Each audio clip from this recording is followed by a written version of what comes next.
Good morning everyone. Thank you all for coming. I know it's a nice day and a lot of you could have been at the beach, but you all chose to come here and listen to me. So thank you.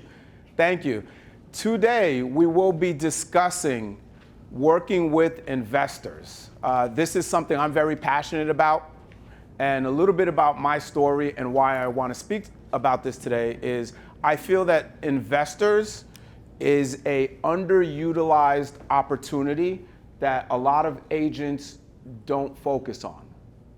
And I'm going to cover the advantages of working with investors, how to attract investors as well as retain them, and what to understand and how to speak their lingo and how to really add value with working with investors. Now, this is not a training on, hey, stop doing what you're doing and shift your entire business. This is not to shift your business model, but this is more understanding the opportunity, seeing it, and then learning how to execute on that opportunity of working with investors. So I'm going to start off with the book recommendation. Tim Ferriss's The 4-Hour Workweek, where he talks about doing more in less time. Anyone here want to do more deals in less time? Anyone here want to generate listings in less time? Right? That is the concept. So if you're looking to scale, but not necessarily add time into your work life, that's a great book to read. So I'm going to ask you guys some questions, and I will need some participation, so please don't be shy. What is the buying cycle of a buyer, right? So you meet John Doe, he and his wife, they're in their 30s, they buy a home with you. I want some numbers here. How many homes do you think they're going to buy with you in their lifetime? Two? Three? Anyone else? Six? Six? Wow, you're following up. Great job. Anyone else? Here is the average per NAR. 3 homes in their lifetime. So I'm going to ask another question. What do you guys think the average buying cycle is for an investor? 6? 20. And this guy works with investors. Anyone else? 12? Do you guys see the difference? 3 versus, I think we're averaging about 10 homes. Huge opportunity. And here's the great thing. It doesn't take 20 years to get to the 10 homes. Whereas a regular buyer, you have to wait out their cycle of when they outgrow their condo, they buy the bigger home, and then later they want to downsize, right? So working with investors is a great opportunity to really triple, quadruple, or 5x that number in a short amount of time. And I'm going to tell you guys from my experience, and we're going to discuss this, who's someone that owns an investment property versus a real investor that's doing this full time and this is their livelihood. My real guys that are investors are doing on average 10 to 12 homes a year. You don't have to wait 20, 30 years to get those 10 to 12 home sales. So that's the opportunity and why I wanted to discuss this. And a little bit about my background. I got to start in the market as an agent in the great market of 2008. Anyone remember that market? So you hear the irony in the great market of 2008, right? And what did we have then? Lending stopped. We went into a deep recession. Everyone was fearful of buying a home because the prices were plummeting. But what you had is investors. Investors came out and said, hey, the prices just dropped 40%, whatever it was in whatever market, and this is the time for us to buy. So I started working with investors. Unintentionally, a couple years later, the homes I sold in 2008, 9, and 10, I didn't realize these guys would be calling me to relist. And then the light bulb went on. Wait a minute, I didn't have to go on 30 listing appointments to get 20 listings. I just had to keep finding homes for these investors and they would turn around to listings. So that's how I got into working with investors. And funny thing, we're back in a market, I know this is a little hard to read, but this is from the Washington Post and they published this in February. Can anyone guess in the US how many homes were sold to investors? And I'll make it easy. 1 out of 10, give me a number. How many homes did you think investors bought out of 10 homes? 7? Anyone else? Guys, you guys awake? 6? 5? Well, I'm going to make it a little bit hyper-local now. And this is from data that's pulled and verified. In our metro, which you can't see this map, unfortunately, with the lighting, but 10% of homes purchased in our metro were bought by investors. So 1 out of 10, which is a huge number for just our metro area. Now, throughout the United States, it's 1 out of 7 homes were bought by investors. So they are a big buyer pool that a lot of us are ignoring. And I understand why. Anyone here ever get a call from an investor and you hang up and you're like, oh my gosh.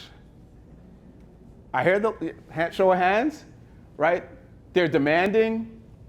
They ask you a lot of questions.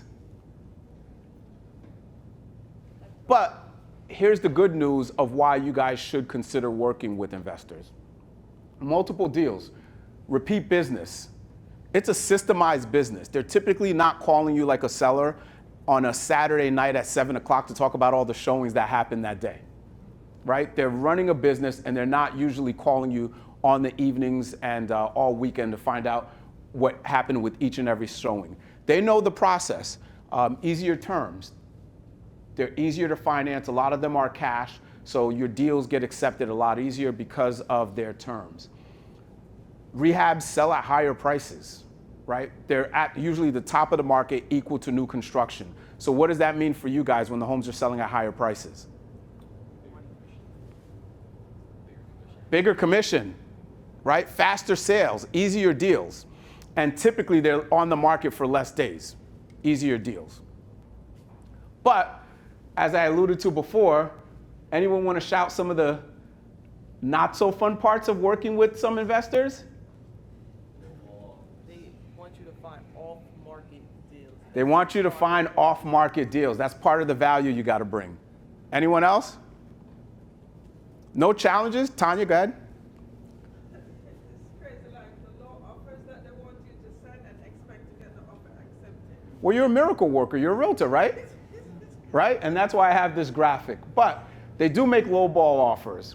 They do ask a lot of questions. Sometimes they don't know repair cost. They even want you to write, you never know. Anyone ever get that? Hey, write that offer, and you're like, there's no way. And they say, you never know, right? You never know. Offers, that's what I call them. They won't follow the process. They're very bossy, and they need a lot of hand-holding. But guys, here's what I want you to take away from this slide. There's a big difference between someone that owns an investment property versus an investor, that this is their livelihood. And you guys have to learn to differentiate that. Because if you can, you will see the opportunity to work with someone that can do 7 to 10 deals a year. How many listing appointments would you have to go on to get 7 to 10 listings? 15, what other numbers? 50? How many calls would you have to make to generate those appointments? Hundreds, right? How much money would you spend on farming? How much time would you have to spend door knocking? But if you can differentiate someone that owns an investment property or someone that's starting out as an investor versus someone that is a full-time, this is their business, they don't work at the gas station, they don't work at Wawa, and this is what they do, you have an opportunity. So, how do you figure that out? How do you find the investor's profile? What should you look for? How do you differentiate? Let's cover that. Someone that does it full time. The guys that do it full time that sell 10 to 12 homes a year, they know equal or sometimes more than the novice new agents, right? This is their livelihood. I don't know how they know the numbers because Zillow's not accurate, but somehow they know their comps. Doesn't need hand-holding. Expects great service. They will be upfront and honest with you. That's the investor profile. And they want to work with someone long-term. No one wants to work with, Dennis has this listing, Carl has that listing, Mary has the other listing, and they're chasing 5 or 6 different agents. They want to work with one agent, but they have to find the right agent and they will commit to you. Best thing about it is, if you can differentiate and figure it out, guys, which I hope I'm going to help with today, you will make a lot of money with that investor. So when do investors make money? When they buy or when they sell? Sell? How many people say sell? Raise their hands. How many people say buy? Raise their hands. Tell you the answer to that. They make money when they buy. If they buy the house right, they are making money. If they overpay for the house, they are not making money. And that's one of the things you need to learn and be able to articulate to investors. I'll give you guys a quick sidebar to this. There's a whole sub-industry that has been built around buying homes right or putting homes under contract at the right price. Can anyone guess what that is? Wholesaling, right? So the money's made when you buy. Know that, because that's what investors look for. That's why they want the off-market. Believe that there's better deals off-market than on the market. I can argue that point, and I have all the data to prove that that's wrong. There's deals on both. But remember, guys, the money's made on the buy. If you buy the house right, you will automatically be making money. You don't even have to renovate it. You can wholesale it or just put it on the market as is. You will make money. So the money's made on the buy. How to determine if someone's an investor or an amateur. You guys want to learn about this? Ask questions. And here are some of the questions you may want to ask. What's your experience? That tells you a lot, right? Someone who hasn't flipped a house yet or hasn't renovated a house or has no tenants, they are starting out. You're going to approach it differently because they need hand-holding. They are the ones that won't follow the process. They are the ones that are going to make lowball offers. They are the ones that won't know numbers and will need a lot more help from you. Another easy question to ask is, what's your strategy? If they cannot answer this question, you already know and automatically know that they have not done this and they are not yet an investor. And by the way, you're not going to beat them up and say, ha ha, you're not an investor, you're an imposter. No, right? But you're going to approach it differently. And how you work with them, what you offer them as far as service, setting expectations, and how to approach it. How are you financing your investments? Because everyone says they're what? 4-letter word. Starts with a C. Cash. Is hard money cash, guys? I want to say a hard no. Anyone here ever see a hard money letter when you get an offer and someone's using hard money as a pre-approval? Anyone here ever see that on a listing? It says, whether it's ABC hard money or whatever bank or whatever institution, it says you're approved or there's X amount of funds that will be lent towards this purchase. It's a loan. Hard money's not cash, and you have to realize that, because when someone tells you they're cash and you go to bat for them with the listing agent and then they send you a pre-approval from a hard money lender, you're going to lose all credibility, right? So ask them, how are you financing your investments? And if they say cash, say, great, do you have proof of funds you can send me that's liquid in the last 30 days from your bank? And if it's a hard money letter that they send over, you need to have a conversation. What kind of properties are you looking for, right? There's a plethora of different strategies, property types, locations, etc. Ask them what type of properties are they looking for, what have they bought in the past, what are they looking in, who's on your team? That's a big one, because if they've done it before, they have a team. And I'm making this interactive. Who are the team members? Who are the team players? Let's shout it out.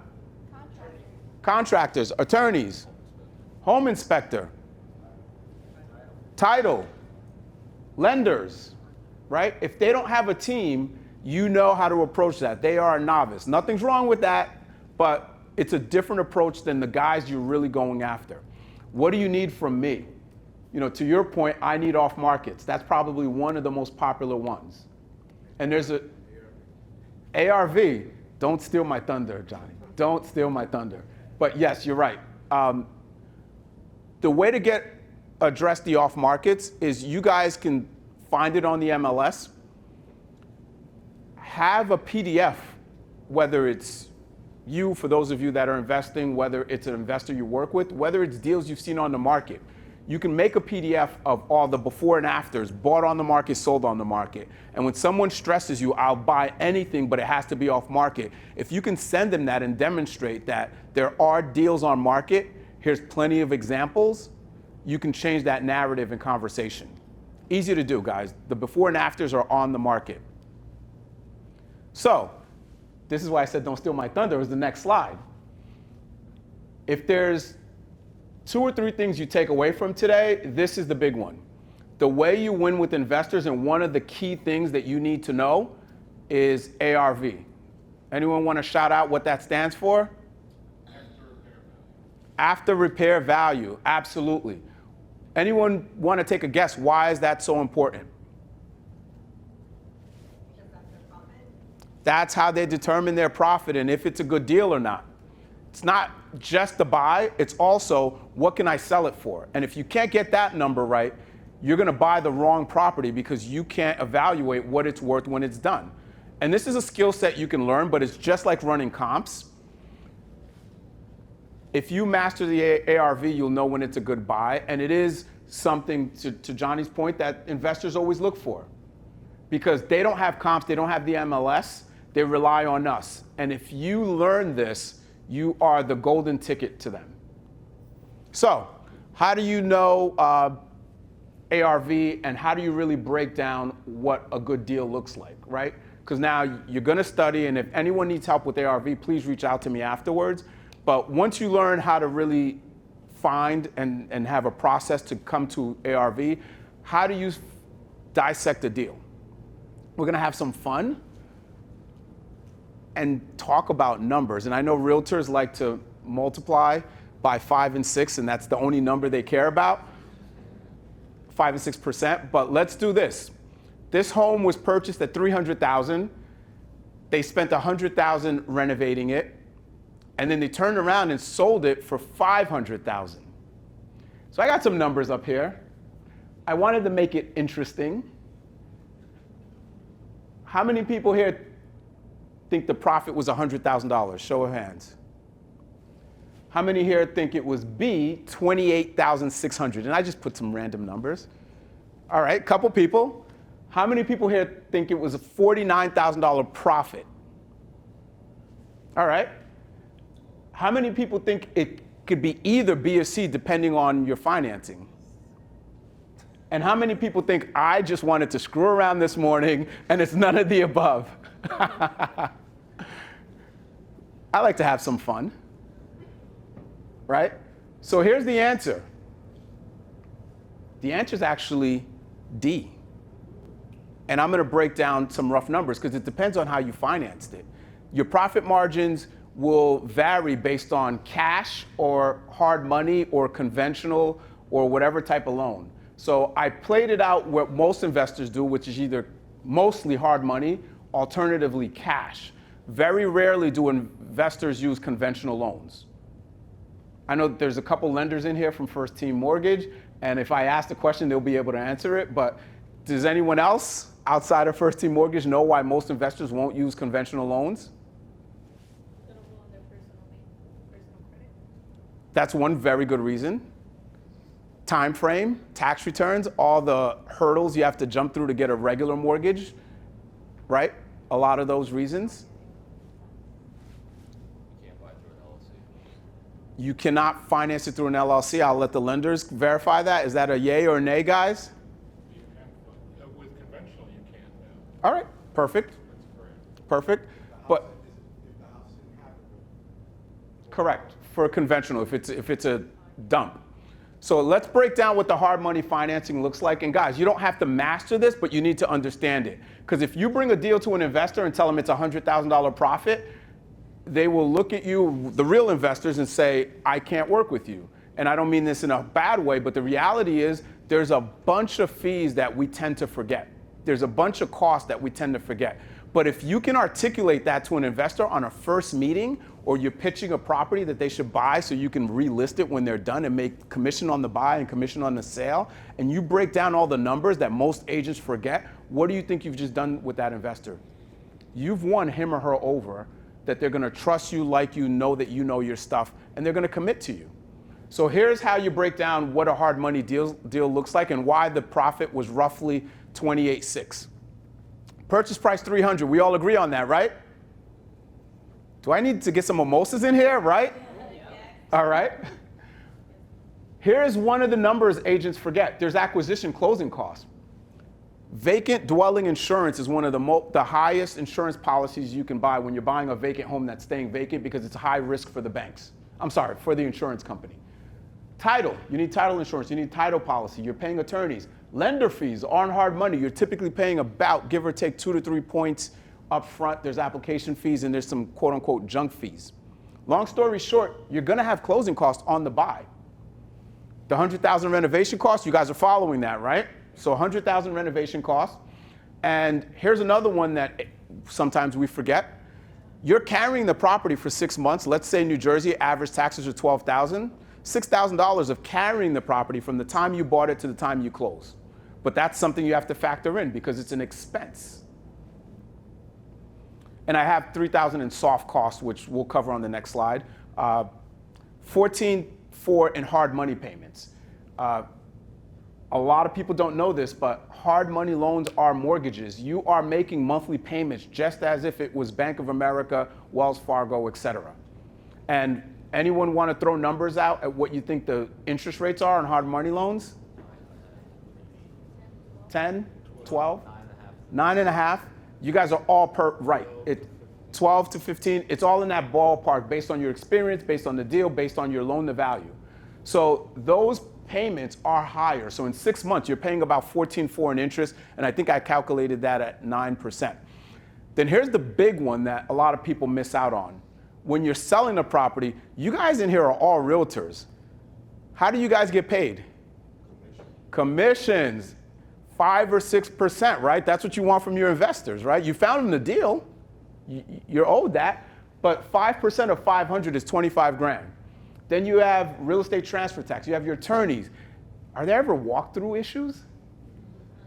Right? So you have credits that you're giving. Long story short, you can easily be at a $35,000 closing cost on your way out. So add the closing costs on the purchase, add the closing costs on the way out, take out the hard money payments. That's how you get to a 28.6 gross profit.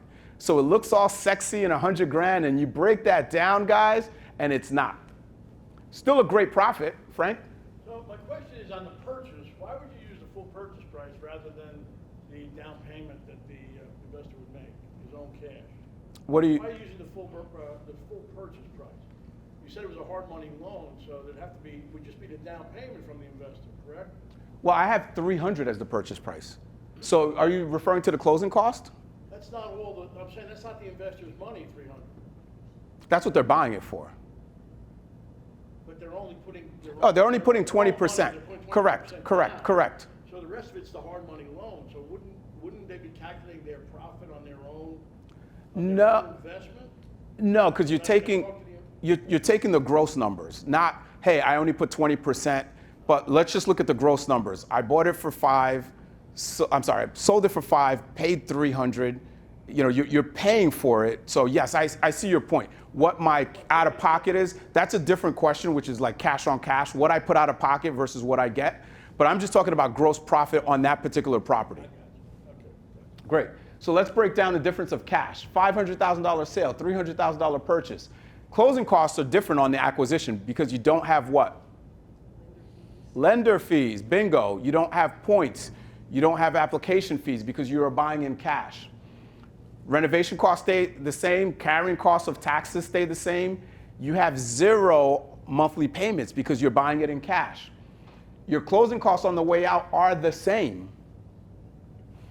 And this is really breaking down soft costs, which people sometimes forget. You have utilities, you're paying for snow removal, grass, you have to clean the place a couple times. That's how you get to a bigger profit margin. So does everyone see the difference between doing a deal in cash versus hard money?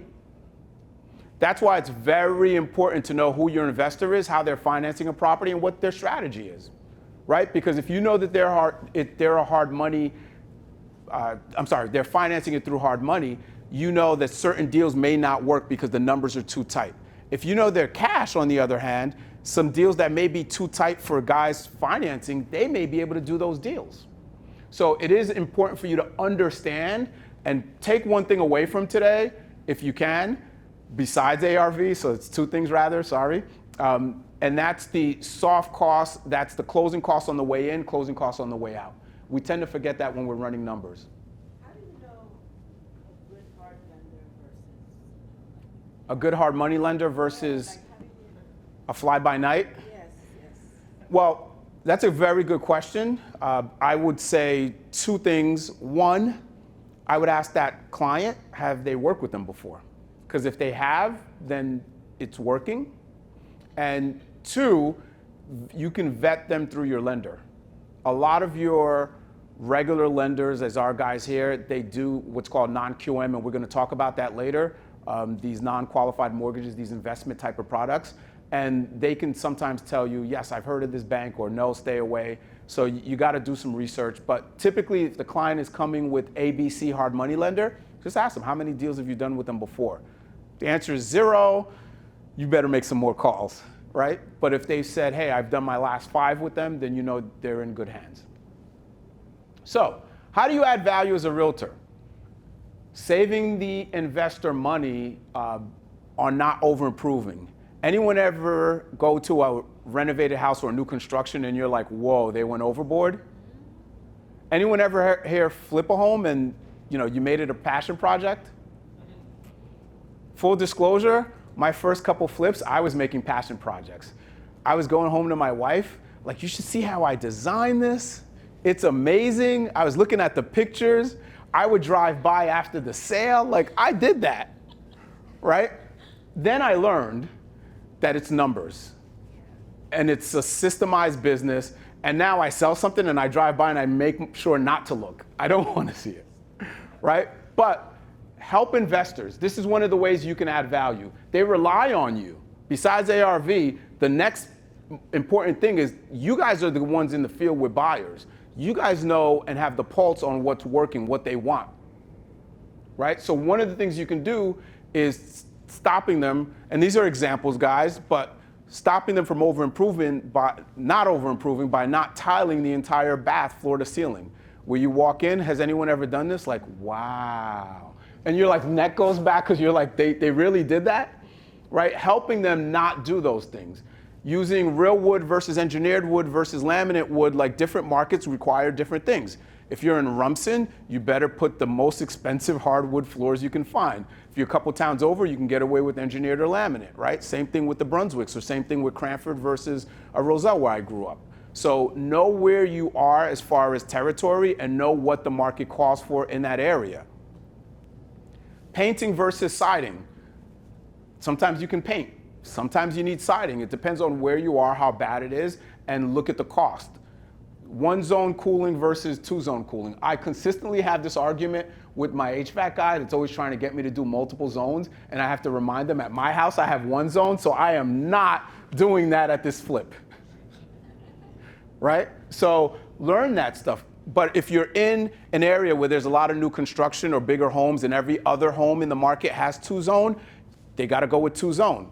And that's the difference of making $29,000 or $49,000 profit, $39,000 or $59,000 profit. If you can increase their profit margins, are they going to have a problem paying you guys 5 or 6%? We're talking commission, guys. Realtors, commission. No, they will not have a problem paying you guys more if you can add value. So that makes the investor very happy and loyal. So to your point, finding off-market properties, here's another thing that investors look for. And you don't have to be an expert at this. I built my business without having to source properties for investors, but because I lived on the hot sheet on the MLS, I very often found good deals and showed them that through the market we can. And they knew, don't expect Olivier to go knock on doors and cold call and try to get these off-market deals, because my properties that I was finding for them were always on market. But the MLS hot sheet was my golden ticket. Join off-market groups. One quick tip, if you really want to go down this lane of working with investors, there's a ton of Facebook groups for off-market properties, NJ off-market properties. There's a list of them. If you join them, every now and then they'll post something a couple times a week. And hey, I got a 3-bed, 2-bath home for $300,000 in this town, and you will see a dozen or 2 dozen emails like, send me the info. All you have to do is take those email addresses, create a spreadsheet or put them in your CRM, and you can follow up. Hey, I'm Olivier, I'm a realtor with RE/MAX, and I saw that you're looking at investment properties. We're in the same Facebook group. What's your strategy? Do you buy, sell, fix, flip, etc.? And free way to lead generate, free way to build your sphere, free way to get in front of investors that are actively doing it because they're actively online. Easy. REO and short sales. I think there's at least one REO guy in here today, but that's where you find a lot of deals. Pay attention to the market. Create searches for the REO agents in your MLS or whatever MLSs you use, where whenever that REO agent puts up a new listing, you automatically get emailed. You don't even have to search for it. You get that email at Garden State is 4 a.m. I don't know when the other MLSs send it, but that's a cool trick to be able to keep an eye on the REOs. You can create a search in the MLS that every short sale you get emailed. If it comes in and the agent checks off it's a short sale, which they're supposed to, you get an email. So you don't even have to go searching. You get those deals, and now you can circle them out to your investors. Prospecting, homes with issues. Do deals die and you see like the MLS update, oil tank contamination, seller will not remediate? Those are great deals. There's always a fix for those. Most people run away, and you have a great opportunity with the seasoned investor because they will absolutely run towards those. I have investors say the worse the property, the better for them because they have more profit margin. Cold calling, sheriff sales. These are some of the ways you could source properties for investors. They will expect it, as you mentioned, they want off markets. So I like to say the easiest of these all is the MLS hot sheet. MLS hot sheet, set up some searches with the REO agent, set up a search that all the short sales get emailed to you. Your life will be much easier. So let's talk about some market trends. During the pandemic, what happened to these type of sales? REOs, what happened? Gone. Courts were closed, the banks could not foreclose and take their properties back, and they could not list them with REO agents. They also could not get tenants out, etc. Relocation. I have a friend of mine in a different state. She was big on relocation, and guess what happened during the pandemic? No relocation business. Does anyone think relocation business is coming back? It may. Jury's still out on that with a lot of people working from home, right? But that business was down. Short sales. Courts closed, you can't perform sheriff sales. People were not motivated to do short sales because they know they couldn't get evicted. But same thing with the crash of 08, new construction as well. Here's the beauty. Investors buy in all markets. Anyone watch Jim Cramer? There's always a bull market somewhere, right? Investors buy in all markets. I started in the great market of 08, and I worked with a ton of investors, first timers to seasoned guys that ran into the market to buy because prices were up. During the pandemic, fix and flips up. So much demand. Record-breaking prices. Wholesaling up.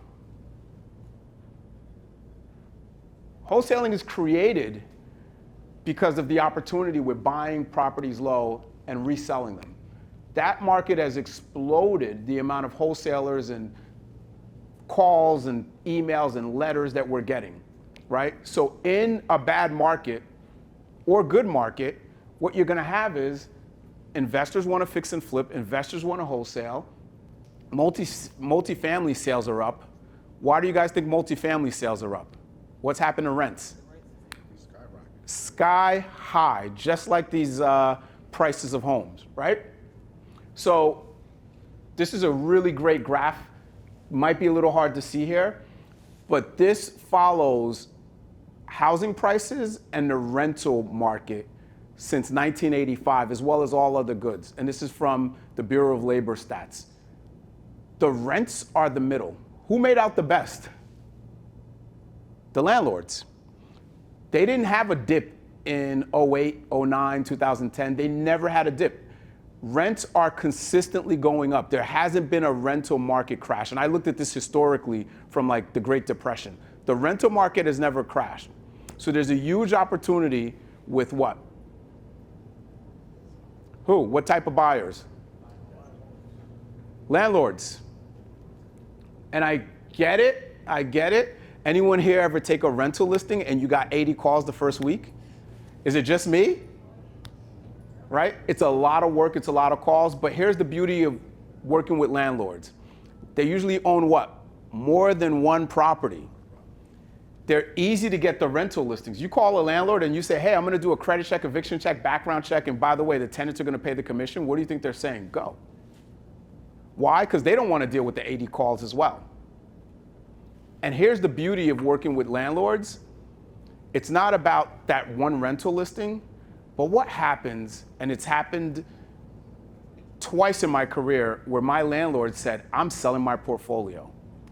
And you get to list whatever they have, 5 properties, 10 properties, 15 properties, and they just want to dump it all. It's the relationship. It's a long-term play that one day they're going to sell off their portfolio and you just got 10 listings at once. How else can that happen? Right? So landlords are a long-term play.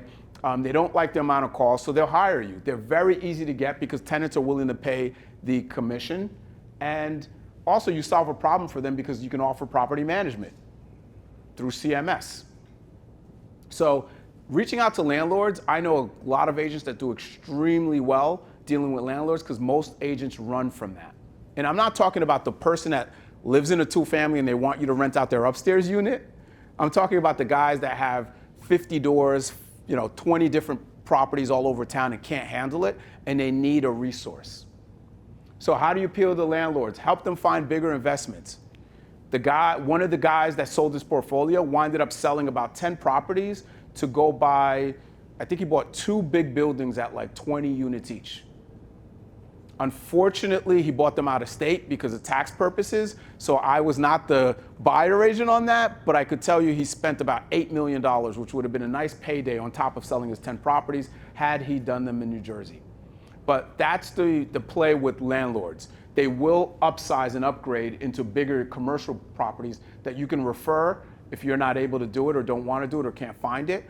But if you are in a position where you're in a market where you can find it for them, it's a really good payday. Keep up with rental values. Rents have skyrocketed. Let them know. It's so easy to call a landlord and say, hey, did you know that this 2-bedroom now goes for $1,800 versus the $1,400 I saw you rented out 2 years ago in the MLS? Is that tenant still there? Oh my gosh, $1,800? No, the tenant's about to leave. Great, can you take care of this? Know the city codes, rules. Sometimes you need a certificate of occupancy to rent. Sometimes you don't. Be responsive. Get resources, different contractors, different resources.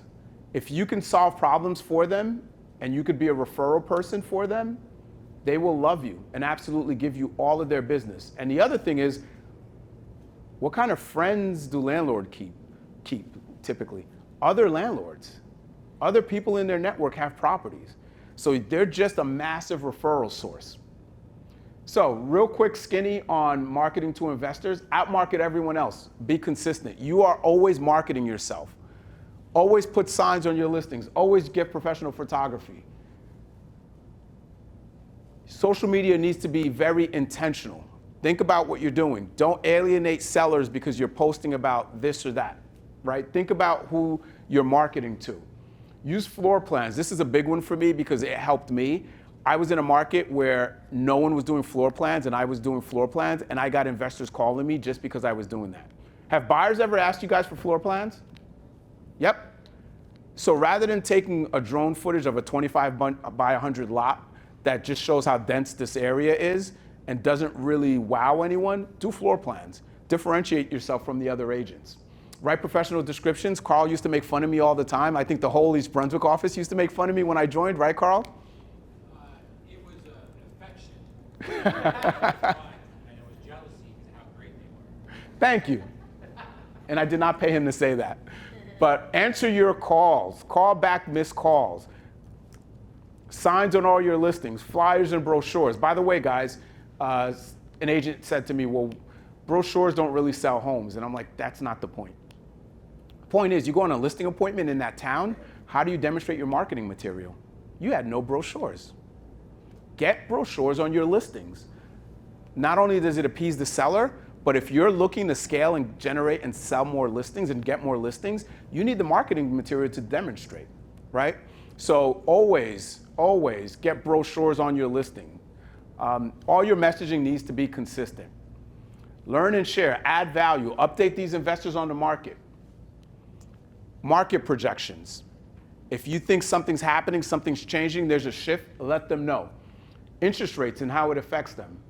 Increased decline in prices, record-breaking prices. This is what investors like to hear. Call an investor and say, hey, by the way, in East Brunswick, a 3-bedroom just broke a record and it's now selling at, and I'm gonna use a random number, $685. Oh my gosh, let's find some 3-bedrooms in East Brunswick. Great, I'm gonna look for stuff for you. What do you have on the plate? What do you have coming up? Easy follow-up, whatever town you're covering. New resources, anything change, let them know.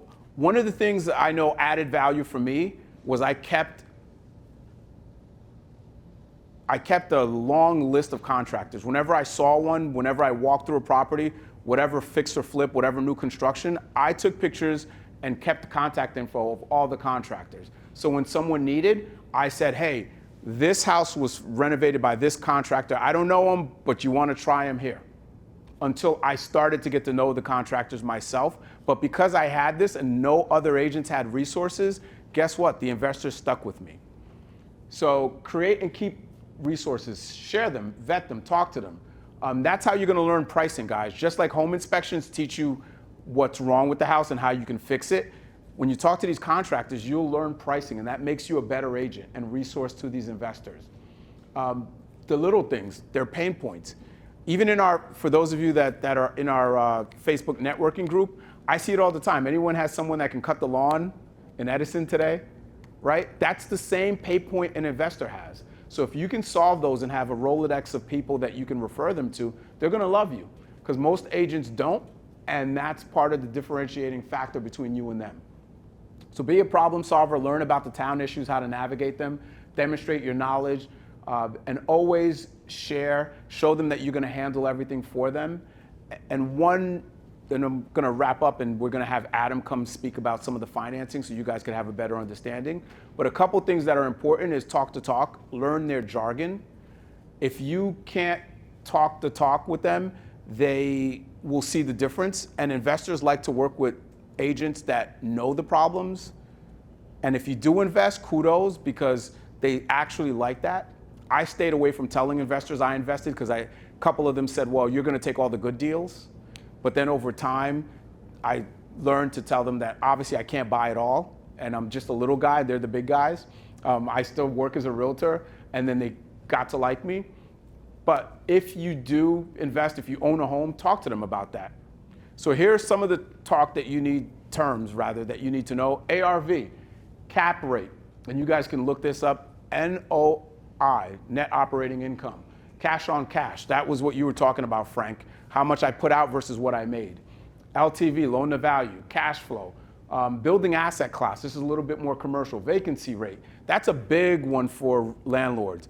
You guys need to really look at vacancy rate, because a 3-bedroom that rents for $2,000 a month, there's going to be a vacancy period, and you got to factor that in. Landlords factor it in, a lot of realtors don't, because what is the turnover? And now you got to add in for vacancy rate.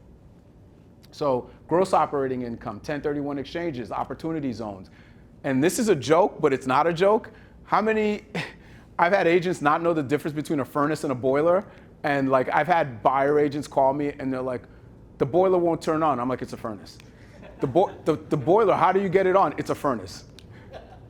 But are they gonna fix the boiler? It's a furnace, right? Like, know the difference, because if you have that conversation with an investor, they're gonna laugh the same way you guys are laughing. Right, but learn the basics. At home inspections, pay attention. Learn the basics. So, if you're in that space, they're gonna be attracted to you, but that's how you can build value to investors. That's how you can retain them. And guys, as I said at the beginning, this isn't a training on stop what you're doing and go shift to working with investors. But if you guys can find the real guys that are doing, or gals doing 5, 10, 3 properties a year,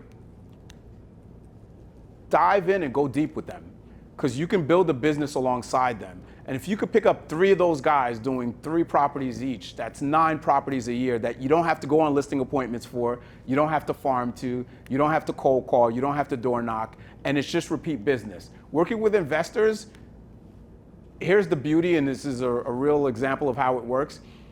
You sell them a property, you may walk through and say, hey, do this, open concept, add a bath, finish this, finish the basement.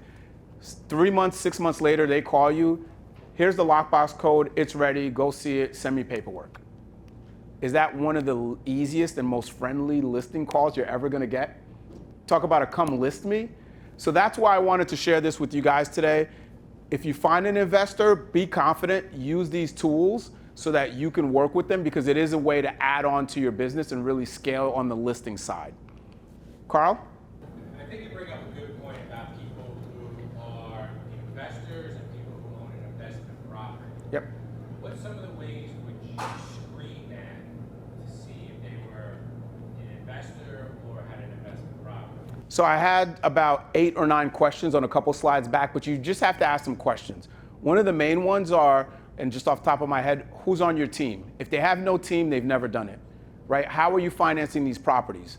And usually you're gonna hear cash and say, by cash, do you mean hard money financing? And when they say yes, you know, that's a telltale sign. Ask them, how many have they done before? Yeah. I would say in my prior life as an REO agent, one question I used to ask people was, how many properties have you purchased in the last 12 months? Yep, how many have you done before? How many have you purchased in the last 12 months? What are you working on now that I can come see? Right, and there's gonna be some telltale signs when they ask you, well, how much work does it need? How much is it gonna cost? That's impossible to answer because your contractor's price is different than my contractor's price. Your scope of work is different than my scope of work as far as what I'm doing to it. So you gotta ask questions, but if you can find those guys, go deep with them. With that, I wanna turn it over to Adam, who is going to explain some of the financing options for hard money. Generating the client, finding the property is one thing, helping them finance it is another important factor. And this is, the financing on hard money is kind of like the interest rates, it's up and down. So with no further ado, Adam Elias from First Team Mortgage, all yours, buddy. Thank you. Good morning, everybody. Everyone in the back, hear me okay? Yes. All right, very good. So before I get into the presentation, I do want to just comment on one thing Olivier said about how surprisingly easy it is to go from 0 to 100 when you're an investor. You know, tomorrow marks 6 years from when my wife and I purchased our first home. Purchased our first home in Malibu with 5% down payment. At that time, I didn't know you could buy a house with 5% down. I was not in the real estate business. Did a lot of self-research and learned while we were planning our wedding that we could afford a house for just $14,000. That was house number 1. Fast forward 6 years. Tomorrow I will be signing the loan package for my 10th property in my portfolio. So it just tells you that each year that goes by, it's an addiction. Carl says to me all the time, there are worse addictions to have, but it is something that once you get in the groove of, and once you learn how to do effectively, you can quickly scale and quickly add a lot of value to your portfolio. So first thing I'm going to go over when I go into types of Olivier's green button. Switch screens. Oh, there you go. All right, so when we talk about what kind of financing we do, you know, Olivier spoke at length about the hard money financing. I'm not going to get into hard money. I think hard money is really a last resort. I try to exhaust all the best options that I can for my clients before we have to get into a hard money option. So I split it up between traditional financing and non-traditional financing. For traditional financing, first thing is FHA. A lot of people kind of tend to forget that FHA loans can be used for your first investment property. Now again, we are making a differentiation between people who own investment properties and investors, but you talk to a lot of investors and I'm sure you'll find that most of them, if not all of them, have at least one FHA loan in their portfolio. Of course, the FHA loan is the best option because it's a 3.5% down payment. You will not find any other lender that will give you a 4-family property for as low of a down payment as 3.5%. It is owner occupied though, so you do have to occupy the unit, you do have to live there. If you're going to live in a 1 to 2 unit property with an FHA loan, does that mean you can never use an FHA loan again if you want to get another multifamily property? Anybody? No. You just have to move into the next property and you have to occupy that property. But you are allowed to have more than one FHA loan in your portfolio as long as you are owning the property or intend to own the property and occupy the property at the time that you're purchasing it. Something to keep in mind for FHA is that if you are going to be going in with a partner for an investment and that person is not going to be occupying the property with you, that 3.5% down payment does rise up to 25%. A lot of people don't know that until they get into the thick of it. More on traditional financing, there's two types of conventional properties. When you make your application for a conventional loan, are you buying it as a primary residence or are you buying it as an investment property? A lot of people think that even if they're living in the property on a conventional loan that they have to apply for an investment property. That's just not the case. If you're living in a 2 to 4 family property, much like the FHA, you are applying for a primary residence. Now, why does that matter? Because a primary residence is going to come in with a lower down payment and better interest rates, better terms. So if you're buying a conventional property as a primary residence for 2 units, you have a minimum down payment of 15%. And I say minimum because depending on your credit score, depending on how many properties you have in your portfolio, depending on your debt to income ratio, Fannie Mae and Freddie Mac may require a higher down payment. Payment jumps up to 25% for 3 to 4 units. Once you hit 5 to 8 units in bigger projects, Fannie Mae and Freddie Mac, it's outside their wheelhouse, then you gotta go into non-traditional financing. For conventional investment properties, when you're applying from the gate as an investment property, you're expected to produce about 20% down payment for 1 unit, 25% for 2 to 4 units. Investment properties that are financed by Fannie Mae and Freddie Mac do come with a much higher interest rate. This year, Fannie Mae and Freddie Mac really took advantage of the fact that they lost a lot of money during 2020 and 2021 low historic rates. They started the year off with 2.125% loan level price adjustment. That means that when you look at your par interest rate and they're pricing out a loan, they're automatically adding a minimum of 2% to that par interest rate if you're buying an investment property. They're punishing you for making money, but it's the cost of doing business. There are limitations, though, to getting traditional financing through FHA conventional loan, right? You're at the mercy of the Fannie and Freddie Mac guidelines if you're buying a conventional property, and you're at the mercy of the FHA guidelines for FHA. If you're going to get an investment property, you cannot have any gift funds at all under the Fannie Mae and Freddie Mac guidelines. That means all that money's got to come out of your pocket. There is a limit to how many properties you can have in your investment portfolio that are financed by Fannie Mae and Freddie Mac, and that is a limit of 10 properties. Now, there are exceptions to that. The most probably notable one is that commercial properties, if you're buying a 4A office building, something that's strictly for commercial use, that does not need a residential loan, if you're getting that through a bank, that will not count towards your 10 property portfolio. As you start to get more properties in your portfolio, you're expected to have more reserves. And they get more and more strict as you go up to that 10 limit. You're expected to have up to 2 to 6 months of a full monthly mortgage payment per property in your portfolio in reserves. Now, when we say reserves, it doesn't mean that it actually has to be liquid. It doesn't have to be money. You don't have to liquidate and rate out your 401k, but you do have to produce some kind of documentation to show that if, things for your luck turns for the worst and you really run out of money, you're gonna have enough money out of pocket to be able to pay up to 2 months, if not 6 months, per property. If you lose your job, have a huge loss in the stock market, you gotta have enough reserves. Qualifying income for traditional financing is also something very important, because when you're relying on that income to help you qualify for the next investment property, you have to look at how they're gonna qualify that rental income. So if you're going to be buying an investment property that has vacant units and you're writing up a lease that you're going to use to qualify, they're only going to take 75% of that income. So you may have a lease for $1,800, they're only going to take 75% of that $1,800 and count that towards your qualifying income. If you already have an existing tenant that's already there and you're going to refinance, for example, like when you want to use that rental income, they're going to look at 100% of your Schedule E from the year prior. That can work to your advantage, or it can really hurt you depending on how many deductions you've taken. Because if you've taken a lot of deductions, and your rent may be a lot higher, they'll actually compute your rent to be based on those deductions. Because they'll take 100% of how you've calculated your rent to be in the past.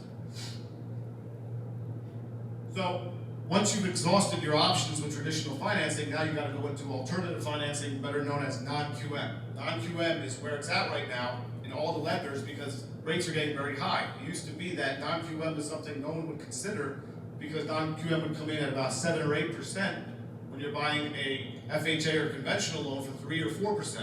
Well, that gap now is getting, shorter and shorter as these interest rates go up.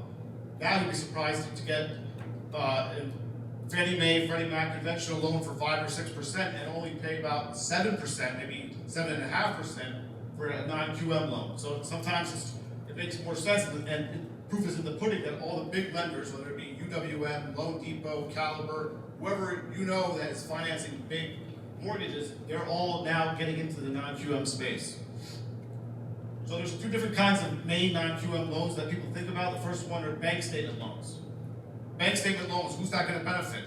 It's going to benefit somebody that may be self-employed, but they don't have 2 full years of tax returns to show that they've been self-employed for 2 years.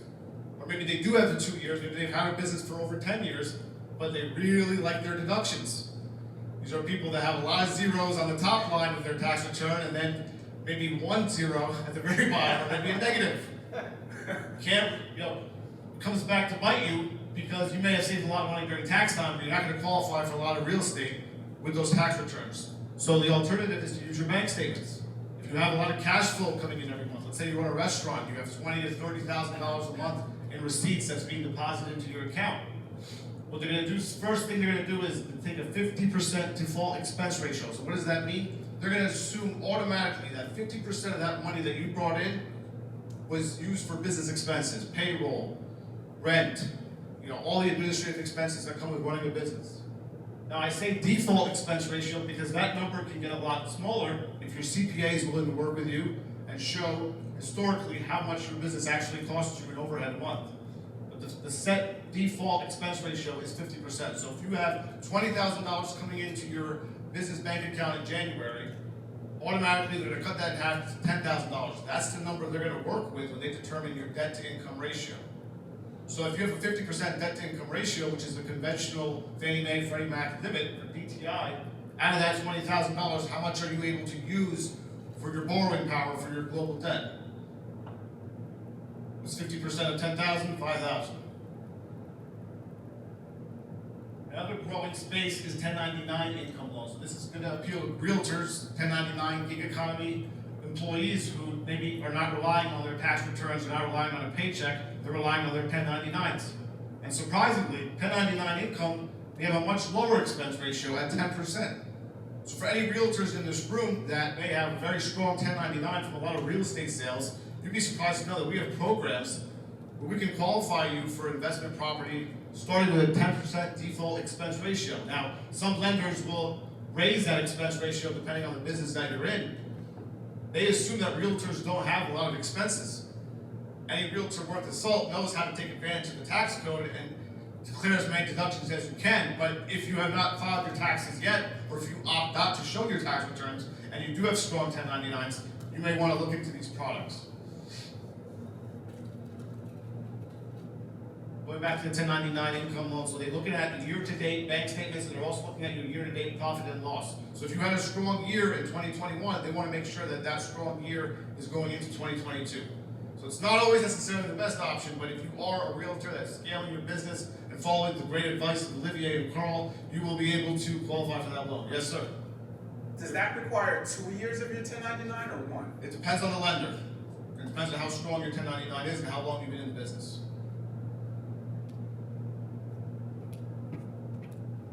Now, alternatives to bank statement loans, see, for me, I've been trained as an attorney and now as a loan officer that less is more. I think it's a nightmare to show anybody 12 to 24 months of bank statements because you're just opening a lot more doors to questions. So I try to avoid bank statement loans. I go right for the DSCR, debt service coverage ratio. If you talk to me at all in a 24-hour span, you'll probably hear me talk about DSCR no less than 50 times to my friends, to my fellow colleagues, to my wife. My wife now knows DSCR better than I do. DSCR is great because we're not looking at any personal income. And as long as I've been working with DSCR loans, it actually hit me right in the face last week. No personal income required means that you don't need to have a job. So the answer to the age-old question, can you get a mortgage without a job? Yes, you can if you get a DSCR loan. Even when you're filling out the application, you're instructed by the lender to leave that section blank. They don't even want to know anything about it. They don't want to know your employer information. They don't want to know how much money you're earning. They don't want to know how much money you're earning from your investments. They want to leave all that income blank because the only income that they're looking at is the income on the property. DSCR is a common formula used for commercial properties. They look at the business's health. They're also looking at, what kind of rent does the business expect to get out of their commercial investment.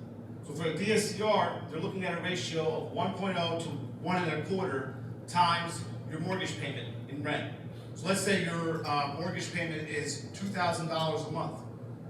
They want to see a fair market value of $2,000, or if it's 1.25, $2,500, right? But some of these lenders are outdoing themselves with something called no ratio loans. They're really competing very hard right now, and they're saying, you know what? We'll take a ratio that's less, maybe 65 to 70% of the LTV, as long as you have a very strong down payment. We'll take no ratio at all, down to zero. As long as we show that you are making a very healthy down payment towards the project, you don't have to worry about the ratio, but you do have to worry about a higher interest rate. Another great advantage to DSCR that I'm personally taking advantage of is the 20% down payment for 2 to 4 units. You will never find a 20% down payment for 2 to 4 units on a Fannie Mae, Freddie Mac multifamily property. Tomorrow I'm closing on a 3-family property with just 20% down. That 5% difference is saving me $30,000 out of pocket in equity that I can use towards other things. No vacancy rate. They're not looking at 75% of what your market rent is. They're taking your market rent or your lease rent, whichever is lower, and they're taking that dollar for dollar and comparing that to your monthly mortgage payment. No limit. These lenders are telling you you can have up to 20, 50, 100 properties if you want to. Working on it with DSCR loans with a couple clients, they say it's addictive. Once you get started in it, because it's so easy to get together, all you need is your appraisal, your title, your insurance. Once you get that rolling, you're on to the next one. And a lot of these lenders offer DSCR programs in other states that we're not even licensed in. Depending on what states that specific company is licensed in, some companies may be licensed in Colorado, some companies may be licensed in Washington or Florida. We're able to do those loans in other states, even if we're not licensed in those states, for the same terms. That's something to think about when you're looking to expand your portfolio to Florida, Idaho, Utah, a lot of the states right now where a lot of investors are running to. So unlike the traditional financing of a conventional or an FHA loan, what's the difference here? There's less flexibility when you have the traditional financing, but you have a lot more flexibility with the alternative financing because your guidelines are not subject to Fannie Mae and Freddie Mac, who are buying the loans on the secondary market. Your guidelines are subject to the lender who's giving you the money because they're usually the ones that are holding the paper.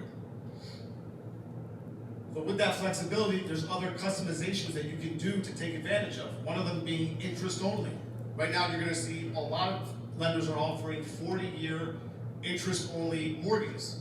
Now there's talks that the Department of HUD is looking to possibly roll out a 40-year mortgage sometime in the near future, and that may very well happen. They are doing 40-year loans now for modifications for people who fell behind during the pandemic.